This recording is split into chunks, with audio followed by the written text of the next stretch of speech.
Mira भाईंदरच्या police भरती प्रक्रियेदरम्यान धक्कादायक प्रकार समोर आला असून एका उमेदवाराला उत्तेजित द्रव्याचे इंजेक्शन घेताना रंगेहात पकडण्यात आले।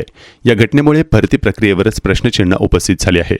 माहितीनुसार मीरा भाईंदर वसई-विरार पोलीस आयुक्तालय हद्दीत सुरू असलेल्या पोलीस भरती दरम्यान संबंधित उमेदवार संशयास्पद हालचाली करत असल्याची माहिती पोलिसांना मिळाली। त्यानंतर पथकाने सापळा रचून त्याला इंजेक्शन घेत असताना पकडले।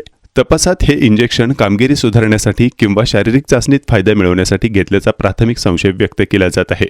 या प्रकरणात साहिल शंकर अवखडे पैवर्षी 23 या उमेदवाराला ताब्यात घेण्यात आलं असून त्याच्या चौकशीत बारामतीशी संबंधित ड्रग्ज पुरवठ्याचा धागा समोर आल्याची माहिती सूत्रांनी दिली। त्यामुळे या प्रकरणाचे बारामती कनेक्शन उघड झाले आहे। घटनेनंतर संबंधित उमेदवाराच्या विरोधात गुन्हा दाखल करण्यात आला असून त्याची वैद्यकीय तपासणी करण्यात आली आहे। भरती प्रक्रियेत पारदर्शकता राखण्यासाठी आणि गैरप्रकारांना आळा घालण्यासाठी पोलिसांकडून कडक उपाययोजना केल्या जात असल्याचं अधिकाऱ्यांनी सांगितलं आहे। दरम्यान या घटनेमुळे उमेदवारांमध्ये खळबळ उडाली आहे। पुढील प्रकरणाचा तपास आता पोलिसांनी सुरू केला आहे।